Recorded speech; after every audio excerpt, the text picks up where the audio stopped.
जब सन् 1867 को जुनमा ब्रिटिस संसदमा British north America act pass भयो तब यो देश उत्तर अमेरिकाको महत्त्वपूर्ण देशको रूपमा स्थापना भयो, जसलाई आज हामी क्यानाडा भन्छौँ। त्यो विधेयक पारित भएपछि ब्रिटिस सरकारले क्यानाडालाई उपनिवेशिक राज्यबाट स्वशासित देशको उपाधि दिएको थियो।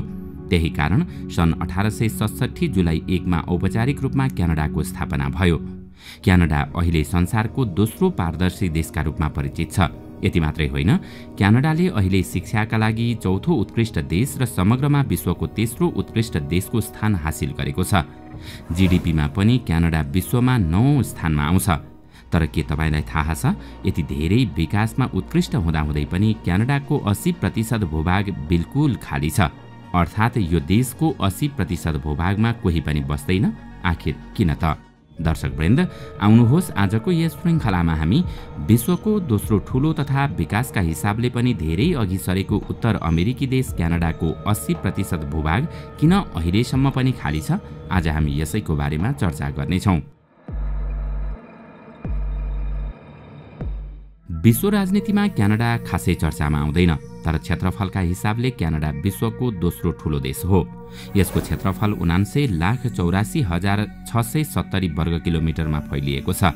त्यसो त क्षेत्रफलको हिसाबमा विश्वको सबैभन्दा ठूलो देश रुस पहिलो नम्बरमा पर्छ भने यता हाम्रै छिमेकी देश चीन तेस्रो नम्बरमा रहेको छ। पूर्वदेखि पश्चिमसम्म क्यानाडाको लम्बाइ करिब 5,514 किलोमिटर छ भने उत्तरदेखि दक्षिणमा यसको चौडाइ 4,634 किलोमिटर छ। विश्वको 6.1% जमिन एक्लै क्यानाडाले ढाकेको भए पनि यहाँको जनसङ्ख्या भने 4 करोड पनि पुगेको छैन। त्यसमा पनि धेरै जसो आप्रवासी छन्। तर यो भन्दा पनि धेरै आश्चर्यचकित पार्ने विषय त यहाँको जनसङ्ख्या वितरण रहेको छ। मुख्य गरी संयुक्त राज्य अमेरिकासँग जोडिएको दक्षिणी क्यानाडा, एरी, सुपेरियर, हुरोन, ओन्टारियो तथा मिचिगन ताल वरिपरि नै यस देशका मानिसहरूको बसोबास केन्द्रित रहेको छ।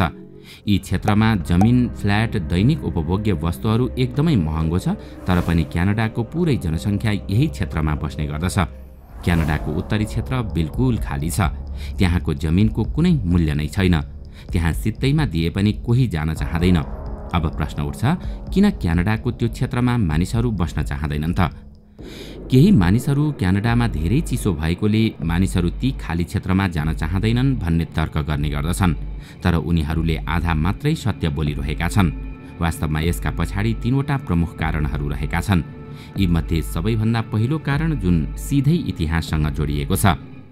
यहाँका मूल जनजातिहरू सधैँ क्यानाडाका अभिन्न अङ्गका रूपमा रहेका छन्। तर 16औं शताब्दीको सुरुवातमा जब युरोपियनहरू क्यानाडा आउन थाले तब उनीहरूले तटीय क्षेत्रमै स्थायी रूपमा बसोबास गर्न थालेका थिए। त्यतिबेला युरोपबाट सिधै जोडिने तटीय क्षेत्र भनेको वर्तमान समयको क्यानाडाको क्युबेक र ओन्टारियो थियो। त्यसो त युरोपियनहरू आउन अघि क्यानाडामा यहाँका मूल जनजातिहरू बाहेक खासै अन्य मानिसहरूको बसोबास थिएन। जब युरोपियनहरू यहाँ आउन थाले तब यहाँको जनसङ्ख्या बिस्तारै बढ्दै गयो। हरेक दिन आवत जावत गर्न सहज हुने भएकोले युरोपियनहरूले क्युबेक र ओन्टारियोलाई नै आफ्नो कोलोनीका रूपमा विकसित गरे। यसैगरी सुरुवाती दिनहरूमा क्यानाडा प्रवेश गरेका आप्रवासीहरू पनि त्यही क्षेत्रमा स्थायी रूपमा बसोबास गर्न थाले। 500 वर्षमा यो क्षेत्र यति धेरै विकसित भयो कि मानिसहरू अब यो क्षेत्रबाट अन्य क्षेत्रमा जान चाहँदैनन्। दोस्रो कारण हो सहज पहुँच। संयुक्त राज्य अमेरिकासँग सिमाना जोडिएका कारण त्यस क्षेत्रमा बसोबास गर्ने मानिसको अन्य देश र स्रोत साधनसँगको पहुँच धेरै सहज हुन पुग्यो।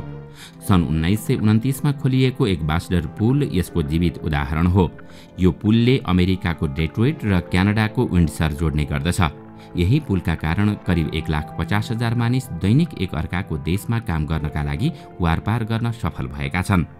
आफ्ना लागि दुवै देशको पहुँच सहज होस् भनेर अमेरिकी कम्पनीका काम गर्ने क्यानेडियन र धेरै अमेरिकनहरू पनि अमेरिकी सिमाना नजिक क्यानाडामै बसोबास गर्ने गर्दछन्। तेस्रो र अन्तिम कारण हो यहाँको मौसम र हावापानी। क्यानाडाको उत्तरपूर्वी देशको ठूलो चट्टानी र अन्य सुक्खा क्षेत्रलाई मिलाएर क्यानेडियन सिल्ड अर्थात् क्यानेडियन ढाल नामाकरण गरिएको छ। यो यस्तो क्षेत्र हो जहाँ खेती गर्न सकिँदैन। यति मात्रै होइन, यहाँ कुनै उद्योग धन्दा पनि छैन जसका कारण जीवन धान्न सकियोस्। अब विषय रह्यो क्यानाडाको मध्य क्षेत्रको। यहाँको मौसम निकै कठिन छ। वर्षको धेरैजसो समय यहाँको तापक्रम -5 देखि -20 डिग्री सेल्सियससम्म पुग्दछ। पर्यटकका लागि एक दिन घुम्न त रमाइलो होला, तर 365 दिन यहाँ बस्नु पर्यो भने भीषण चुनौतीको सामना गर्नुपर्ने हुन्छ, जुन सहजै अनुमान गर्न सकिन्छ। हो, यिनै कारणहरूले गर्दा यस क्षेत्रमा मानिसको स्थायी बसोबास छैन भन्दा पनि हुन्छ। पर्यटनको क्षेत्रमा काम गर्ने केही सीमित व्यक्तिहरू मात्रै यस क्षेत्रमा बसोबास गर्ने गर्दछन्। अब बाँकी रहेको क्षेत्र भनेको दक्षिणी सीमावर्ती क्षेत्र मात्रै हो, जहाँ मानिसहरू जतिसुकै महँगो भए पनि यही क्षेत्रमा बसोबास गर्न रुचाउँछन्। अर्को सबैभन्दा महत्त्वपूर्ण विषय त के पनि हो भने सीमावर्ती क्षेत्रमा नै क्यानाडाको धेरैजसो खेतीयोग्य जमिन पनि रहेको छ। ओन्टारियो, मिचिगन जस्ता ताल भएका कारण क्यानाडाका अन्य क्षेत्रको तुलनामा तटवर्ती क्षेत्रको तापक्रम सन्तुलित रहने गर्दछ। हावाको सञ्चार भइरहने हुनाले यहाँको तापक्रम बस्न योग्य रहेको छ। यो नै क्यानाडाको वर्तमान अवस्था हो। तर अब यहाँ प्रश्न उठ्छ कि क्यानाडा भविष्यमा पनि यस्तै रहला वा परिवर्तन होला त? यहाँ बुझ्नुपर्ने कुरा के हो भने अहिलेको यो अवस्था परिवर्तनका लागि अब क्यानेडियन सरकारले ती खाली ठाउँमा मानिसको सङ्ख्या भर्नका लागि कति योगदान गर्नु पर्ला त? वास्तवमा हामीले क्यानाडाको जुन खाली भूभागका बारेमा चर्चा गर्यौं, त्यो हुनु र नहुनुले क्यानाडालाई खासै फरक पार्दैन, किनकि वर्तमान समयमा ती खाली स्थानमा कुनै पनि पूर्वाधारको विकास गरिएको छैन र भविष्यमा पनि गर्न धेरै कठिन छ। यी ठाउँहरू जस्तो हिजो विकट थिए, आज पनि त्यस्तै छ। यहाँ कुनै प्रकारका यातायातका साधनको पहुँच छैन। अर्को महत्त्वपूर्ण कुरा के हो भने खर्च गरेर यस ठाउँमा नयाँ सहर बसाउन मिल्ने अवस्था पनि निकै कम छ। प्रविधिको प्रयोग गरेर कृत्रिम रूपमा ती क्षेत्रलाई बस्न योग्य बनाउनका लागि पनि अरबौं डलर खर्च गर्नुपर्ने हुन्छ। त्यसकारण क्यानाडाले तत्काल त्यति धेरै लगानी गर्न चाहँदैन, किनकि क्यानाडाको 23% भन्दा धेरै जनसङ्ख्या आप्रवासी रहेका छन्। हो, क्यानाडाको यिनै कारणहरूले गर्दा आज क्यानाडाको यति धेरै जमिन खाली हुन पुगेको छ।